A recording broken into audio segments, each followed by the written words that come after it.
អ្វីទៅជាតម្លៃស្អីទៅជាតម្លៃគឺជាការដែលបានញ៉ាំរបស់ដែលចង់ញ៉ាំឃើញគេផុស TikTok ហ្នឹងស្អីទៅជាតម្លៃ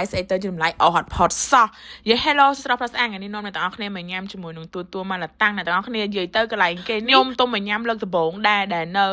លើ Pizza Domino IFL តែម្ដងកន្លែងគេចូលមក vibe លក្ខណៈថាស្ងប់ស្ងាត់អង្គុយញ៉ាំពី3នាក់អីអញ្ចឹងណាហើយរបៀបថាញ៉ាំហ្នឹងយើងចាប់ដោយសេរីបន្ទាប់មកហើយគេយកទៅថ្លឹងអ្នកទាំងអស់គ្នាគឺគេមាន4រសជាតិមានផ្សិតមានម៉ាឡាតាំងមានជាមួយរសជាតិស៊ីឈួនរសជាតិអីច្រើនណាអ្នកទាំងអស់គ្នាអាចទៅបានប៉ុន្តែខ្ញុំសូមrecommend អ្នកទាំងអស់គ្នាញ៉ាំជាមួយនឹង matcha របស់គាត់ពូទិញរបស់គាត់ហ្នឹងគឺធ្វើខ្លួនឯងឲ្យទុនមួយទៀតខ្ញុំថ្ងៃហ្នឹងគឺខ្ញុំអត់ញ៉ាំសូវហល់ទេដោយសារតែកាពះខ្ញុំរៀងមានបញ្ហាអញ្ចឹងខ្ញុំញ៉ាំជាមួយនឹងស៊ុបផ្សិតដាក់បន្លែអីមកឲ្យចានគេធំសាហាវនិយាយទៅមកអត់ដឹងស្មានតែវាថាគេចានទូចមានណាចានធំសាហាវម្នាក់មួយចានចង់នេះដែរហ្នឹងណានិយាយទៅថ្ងៃនេះនាំប្អូនមកញ៉ាំហើយគាត់ថាអូយឆ្ងាញ់ណាស់គាត់ទៅមកញ៉ាំលើកទី1ឯណាដូចខ្ញុំដែរហ្នឹងតែគាត់តែខ្ញុំញ៉ាំហើយខ្ញុំចង់ញ៉ាំទៀតហ្មងអ្នកទាំងអស់គ្នាអាចទៅញ៉ាំបានណាតម្លៃធូរថ្លៃហើយនេះកុំភ្លេចទៅញ៉ាំជាមួយនឹងមេធីរបស់គេហើយ matcha ពូទិញគេធ្វើខ្លួនឯងអត់សូវផ្អែម